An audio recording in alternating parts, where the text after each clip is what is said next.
तो फिल्म की शुरुआत 1973 में पेग नाम की एक लड़की से होती है जिसकी शादी हो रही है, जबकि बाहर हमें एक ग्रुप को दिखाया जाता है जिन्होंने अजीब जूट के बने मास्क पहने थे और इनके पास एक बकरी भी थी। पूरा ग्रुप कहीं जा रहा था। दूसरी तरफ दोबारा पेग को हम देखते हैं जिसकी तबीयत शादी में ही बिगड़ जाती है और वो जब वॉमिट करने के लिए बाहर आती है तो उसे उस ग्रुप की गोट दिखाई देती है और कुछ भी नहीं। जिसके काफी देर बाद पेग का हस्बैंड जब उसे ढूंढते हुए यहाँ आता है तो पेग को गायब पाकर पैनिक हो जाता है। उसे मिलती है बस पेग की एक छोटी सी रिंग। उसके बाद वक्त गुजरता है और प्रेजेंट टाइम में हम एक औरत को देखते हैं जो नाचते गाते हुए खुशी खुशी अपने आप को फांसी से लटका देती है। ना उसे कोई पूछता ना उसकी खबर लेता। दिनों वो बॉडी लस्सी से लटकी रही और डिकम्पोज होने लगी।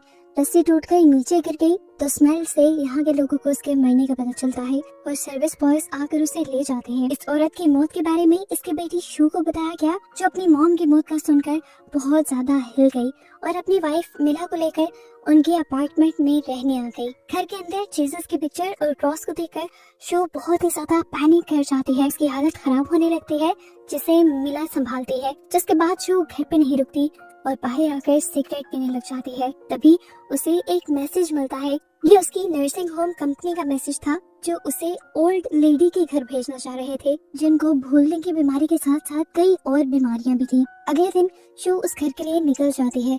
बस स्टॉप पे पहुंचने पर शू ड्राइवर से ही इस एड्रेस के बारे में पूछती है पर ड्राइवर को कुछ नहीं पता था।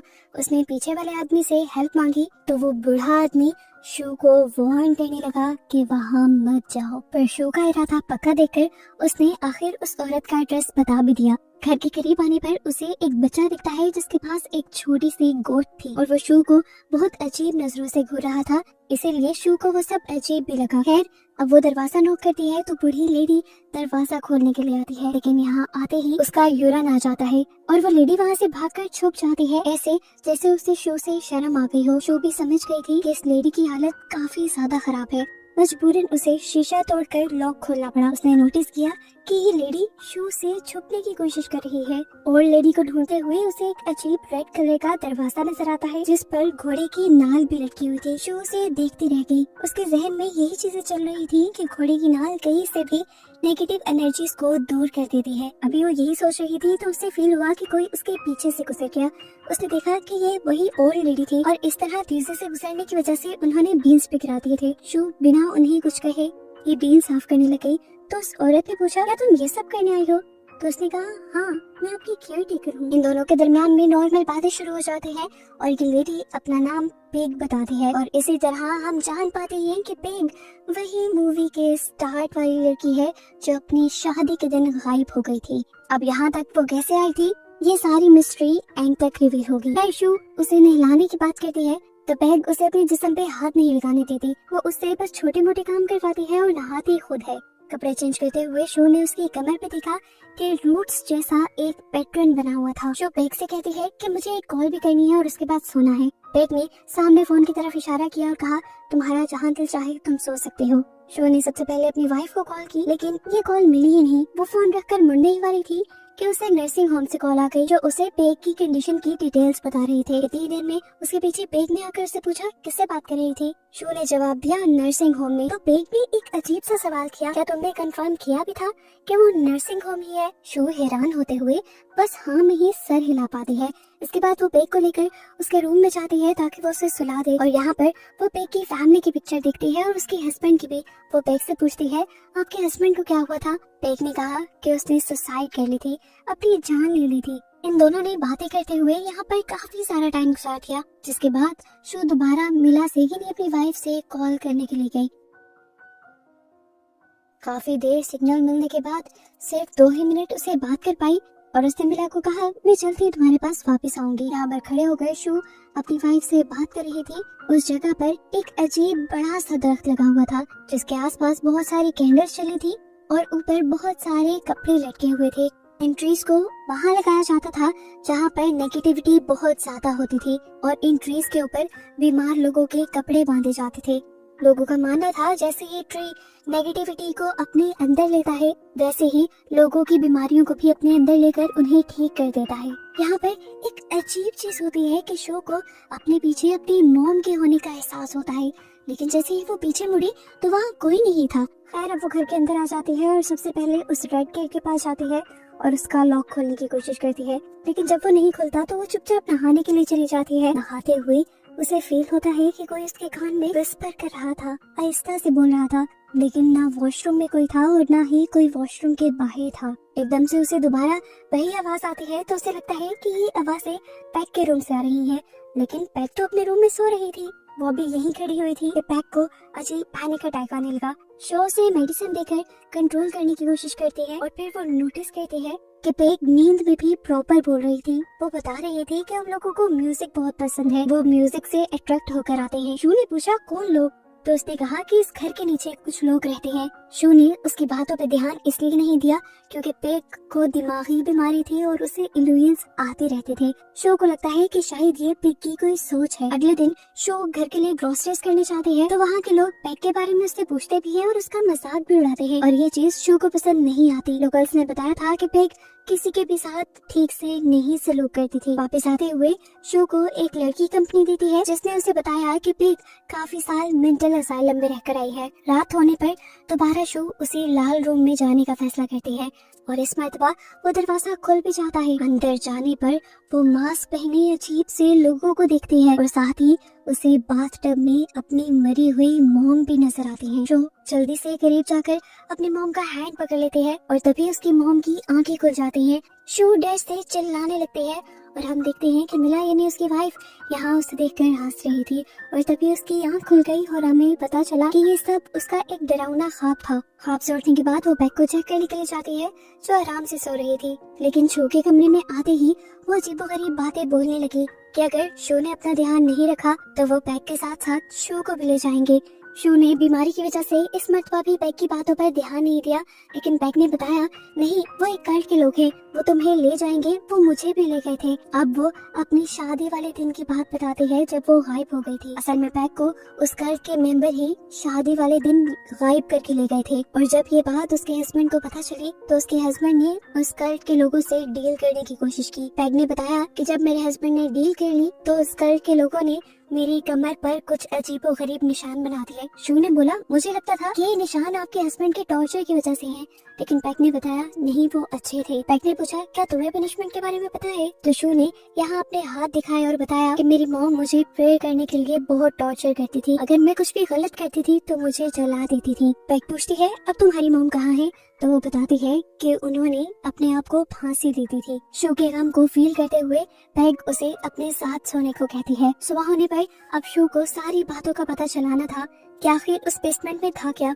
उसने बेसमेंट की चाबी ढूंढकर उस रेड डोर को खोल लिया। नीचे गई तो वहाँ ज्यादा कुछ नहीं था, एक स्टोर रूम ही था जहाँ उसे एक एल्बम मिला जो पैग की शादी का था। उसमें पैग के साथ पैग के हस्बैंड भी थे और इसी एल्बम में बहुत सी न्यूज़पेपर की कटिंग्स भी लगी हुई थी जिसमें साफ साफ लिखा था कि पैग अपनी शादी के दिन गायब हो गई थी और जब वो वापस लौटी तो फौरन ही उसके हस्बैंड की डेथ हो गई। लोगों का मानना था कि उसके हस्बैंड की जान पैग ने खुद ली होगी, इसीलिए उसे मेंटल असाइलम भी काफी साल रहना पड़ा। ये सारी चीजें पढ़ते हुए अचानक स्टोर की लाइट भी फ्लिकर होने लगी थी और वो जब डर कर यहाँ से बाहर निकलने की कोशिश करती है तो सामने का दरवाजा भी बंद हो जाता है और उसे अपने पीछे अपनी मॉम की प्रेजेंस फील होती है। डर कर वो चिल्लाने लगते हैं और साथ ही साथ दरवाजा खोलने की कोशिश भी करती रहती है।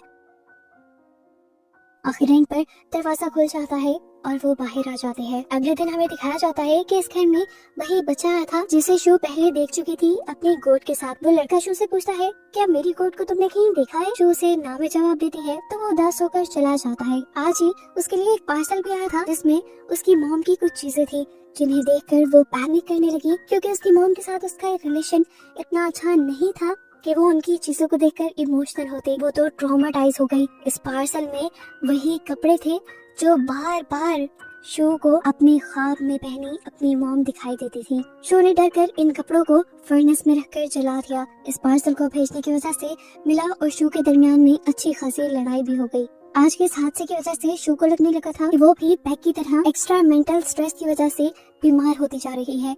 इसीलिए उसने स्टोर से जाकर पैक की ही डिस्क्रिप्शन दिखाकर अपने लिए कुछ मेडिसिन ली ताकि उसकी मेंटल हालत ठीक रहे। जब वो घर आई तो उसने देखा कि नर्सिंग सेंटर से कोई उसकी इंस्पेक्शन के लिए आया हुआ था और पैक उसे भगा रही थी क्योंकि वो लड़की पैक को अपने लिए खतरा लग रही थी। लेकिन शू ने उसे अंदर बुलाया। पैक दरवाजा नहीं खोल रही थी तो शू स्पेयर चाबी लेने के लिए गई और पीछे से हमने देखा कि वो लड़की वाकई ही अजीब थी। वो दरवाजे के साथ चिपक कर उसे सुनने लगी और जब तक शू ने यहाँ आकर दरवाजा खोला तो वो औरत गायब हो गई और इस चीज ने तो शू को भी हैरान और परेशान कर दिया। अब तो शू को समझना था कि आखिर यहाँ पे चल क्या रहा है। वो जल्दी से स्टोर रूम में जाती है और हिम्मत करते हुए पैक का वो एल्बम ले आती है जिसमें पैक की सारी स्टोरी थी। एक और अजीब चीज शू यहाँ ये देखती है कि जहाँ पर इन न्यूज़पेपर्स की बहुत सारी कटिंग थी, उन्हीं कटिंग्स के अंदर शू की मॉम की भी सुसाइड की न्यूज थी। ये देखकर शू सोचने लगी कि आखिर पैक और मेरी मॉम का क्या ताल्लुक है। अभी वो ये सब सोच ही रही थी कि उसने देखा कि बेसमेंट का वो रेड दरवाजा बार बार खुलने लगा था। डरकर वो उसे बार बार बंद कर रही थी पर अब ये दरवाजा बंद नहीं हो रहा था। इतनी ही देर में पैक भी उसके पीछे आ गई और उसने शू से कहा, मैं जान गई हूँ कि तुम नीचे बेसमेंट में गई थी। अब बेहतर यही होगा कि तुम कल के कल यहाँ से वापस चले जाओ। शू भी अब और यहाँ रुकना नहीं चाहती थी। वो घर जाने के लिए निकली तो ग्रोसरी स्टोर से उसे पता चला कि आज तो कोई बस जाएगी भी नहीं, इसीलिए मजबूरन उसे दोबारा पैक के घर आना पड़ा। पीछे पैक शू का वो कार्टन देख रही थी जो मिला ने उसके लिए भेजा था। उसके अंदर शू की मोम की बहुत सी पिक्चर्स थी जिन्हें देखकर पैक हैरान हो गई और यहाँ पर रिवील हुआ कि असल में शू की मोम पैक की बेटी थी। आसान लफ्जों में कहें तो शू पैक की ग्रैंड डॉटर थी। ये जानकर पैक भी हैरान हुई। दूसरी तरफ शू जब जंगल के रास्ते से होते हुए पैक के घर पे आ रही थी तो उसे रास्ते में उस बच्चे की बकरी भी मिल गई। उसने सोचा भी कि वो उसे साथ ले जाती है पर फिर इग्नोर करके घर आ गई और घर आते ही पैक ने उसे सवाल किया, क्या तुम्हारी मॉम के दोनों पाँव खराब थे? वो हैरान होकर पूछती है, आपको कैसे पता? मैंने तो ये बात आपको कभी नहीं बताई। तो पैक उसे बता देती है, मुझे ये सब इसलिए पता है क्योंकि मैं तुम्हारी ग्रैंड माँ हूँ। तुम्हारी माँ मेरी बेटी थी। मैंने उसे सालों पहले ही अपने से दूर भेज दिया था। शू सवाल करती है, आपने ऐसा क्यों किया? तब पैक ने रिवील किया कि असल में मेरे हस्बैंड ने उन कल्ट के लोगों के साथ एक डील की थी कि अगर वो मुझे जिंदा छोड़ देते हैं तो जो भी हमारा पहला बेटा या बेटी पैदा होगा उसे हम कल्ट वालों को दे देंगे। लेकिन फिर मेरे अंदर इतना हौसला नहीं बना कि मैं कल्ट को अपनी एक बच्ची दे दूं, इसलिए मैंने उसे अपने से दूर कर दिया और कल्ट का प्रॉमिस तोड़ दिया। कल्ट के लोग कोई आम नहीं थे, उनकी ताकतें और नेगेटिविटी बहुत ज्यादा है। शू की मॉम के यहाँ से बहुत दूर चले जाने के बावजूद भी कल्ट की नेगेटिव एनर्जी उनके ऊपर रही जिसकी वजह से उन्होंने अपनी जान ही ले ली। शू को पहली मर्तबा पिग की इन बातों पे यकीन आ रहा था। वो पूछती है, आखिर वो कल्ट है कैसा? तो पिग ने बताया कि वो एक डिमोनिक कल्ट है, शैतान की पूजा करने वालों का कल्ट। इनकी बातों के दौरान अब इनके घर का दरवाजा नॉक होता है और शू जब देखने जाती है तो ये वही लेडी थी जो पहले भी इनके घर आकर गायब हुई थी। शू ने दरवाजा जब नहीं खोला तो वो लेडी अजीब से अंदाज में विस्पर करने लगी कि मैं तुम्हें काट दूंगी, मैं तुम्हें काट दूंगी। उसकी हरकत से शू को समझ आ गया था कि ये औरत भी कल्ट की ही मेंबर है। घबराई हुई शू जब अंदर आई तो उसने जाकर देखा कि पेग ये न्यूज़ की ग्रैंड माँ अब उस बेसमेंट के दरवाजे पे खड़ी थी और वहाँ जाकर वो गाना गाने लगी। शू ने पूछा, आप ये क्या कर रही हैं? तो पैक ने बताया कि मैं उन लोगों को बुला रही हूँ। ये कहते ही बेसमेंट का दरवाजा बंद हो जाता है। शू ने इसे खोलने की भी काफी कोशिश की लेकिन वो दरवाजा नहीं खुला और जब काफी टाइम बाद वो दरवाजा खुला तो उसमें से पेग जख्मी हालत में बाहर निकली। पेग ने शू को बताया कि मेरे वादा तोड़ने की वजह से अब वो तुम्हें लेकर जाना चाहते थे लेकिन मैं तुम्हारी जान गंवाना नहीं चाहती थी, इसलिए तुम्हारी जगह मैंने अपना सेक्रीफाइस, अपनी बलि देने का फैसला किया। लेकिन उन लोगों ने मुझे अब एक्सेप्ट नहीं किया। वो अब तुम्हारी ही बलि चाहते हैं क्योंकि तुम मेरी वारिस हो और मेरे हस्बैंड की डील के मुताबिक मुझे मेरी बेटी या वारिस को ही उन कल्ट को देना था। शू बहुत ज्यादा डर गई थी, पैनिक हो गई थी। पैक की हालत को देखते हुए वो फैसला करती है कि बाहर से किसी को मदद के लिए बुलाकर लाई थी लेकिन पूरा टाउन खाली था और जो लोग अपने घरों के अंदर भी थे उन्होंने अपने घरों और खिड़कियों को लॉक किया हुआ था क्योंकि आज कोई अजीब सा फेस्टिवल था वहाँ पर। इतनी देर में शू को अपने पीछे एक अजीब सा मास्क पहना डरावना आदमी दिखाई देता है जो ड्रम बजा रहा था और उसके साथ दो अजीब से हुलिये वाले और लोग भी थे। ये दोनों लाल कलर के गट्टू में थे। कुछ देर में यहाँ पर जूट का मास्क पहने बहुत से कल्ट के लोग भी आ जाते हैं जिन्हें हमने मूवी के स्टार्ट में पेग की शादी से पहले देखा था। इन्हें देखकर शू डर कर अपने घर वापस चली जाती है। उस कल के लोग अब इनके दरवाजे पे आकर जोर जोर से इनका दरवाजा भी नॉक करने लगे थे। डरी हुई शू को अब सामने शीशे में जीसस क्राइस्ट की पिक्चर नजर आने लगती है और साथ ही वो छोटा सा रेड क्रॉस भी, जिसे देखकर उसे अपने पास्ट के ट्रॉमा याद आने लगते हैं। फौरन उसे अपनी मरी हुई मॉम दिखाई देती है और जैसे उसका दिमाग इन चीजों में खो सा जाता है, वो चाकू उठाती है अपने आप को मारने के लिए, लेकिन उससे ही पहले पीछे से पिग एक चाकू उठाकर अपने आप को स्टैब कर लेती है, इसलिए ताकि शू की जान बच जाए। उसकी इस हरकत से शू को होश आ गया था और अब वो बहुत ज्यादा उदास थी कि क्यों उसकी वजह से उसकी ग्रैंड माँ चली गई। दरवाजा अभी भी नॉक हो रहा था और उसे बाहर से अपनी वाइफ मिला की आवाजें आ रही थी। उसे लगा कि कल्ट के लोग उसे मैनिपुलेट करने की कोशिश कर रहे हैं, इसलिए उसने दरवाजा नहीं खोला। और जब वो सारी आवाजें बंद हो गयी तो घंटों बाद उसने जाकर दरवाजा खोला तो उसने देखा कि उसकी वाइफ की रिंग उसके स्टेयर केस पे थी। यानी सच में उसकी वाइफ यहाँ आई थी और उसकी रिंग यहाँ पर देखकर वो समझ गई कि जरूर ये लोग उसकी वाइफ मिला को यहाँ से ले गए हैं। जब वो कल्ट के लोग किसी लेडी को यहाँ से लेकर जाते हैं तो उसकी रिंग यहीं छोड़ देते हैं। अब वो हार नहीं मान सकती थी अपनी वाइफ के लिए, उसने उस कल्ट के लोगों का सामना करने का फैसला किया। इस मटपा वो घर के अंदर गई तो उसे एक वेडिंग ड्रेस दिखा जिसे उसने पहन लिया और अपनी वेडिंग रिंग उतार दी। बेसमेंट का जब दरवाजा खोला तो आज बेसमेंट का हुलिया ही बदला हुआ था। वहाँ पे कोई स्टोर रूम नहीं बल्कि एक अलग ही दुनिया थी। ये कोई दूसरी दुनिया लग रही थी। यहाँ के लोग उसके यहाँ आते ही पहले उसके सर पे क्राउन पहना देते हैं और फिर उसके सामने एक अजीब बकरी के सींगों वाला आदमी आता है। यही वो डीमन था जिसकी ये कल्ट पूजा किया करते थे। इस डीमन को देखते ही शू की आंखों से खून बहने लगता है। अगले ही सीन में हम मिला को यानी शू की वाइफ को उस रेड डोर के बाहर बैठा हुआ देखते हैं, जो रो रो कर गिड़गिड़ा कर अपनी वाइफ को वापस मांग रही थी। मतलब के कल्ट वालों ने मिला को किडनैप नहीं किया था, सिर्फ अपने शिकार यानी शू को पकड़ने के लिए ही ये सारा ड्रामा कल्ट वालों ने रचा था। और बस यही सब दिखाते हुए ये मूवी यहाँ खत्म हो जाती है।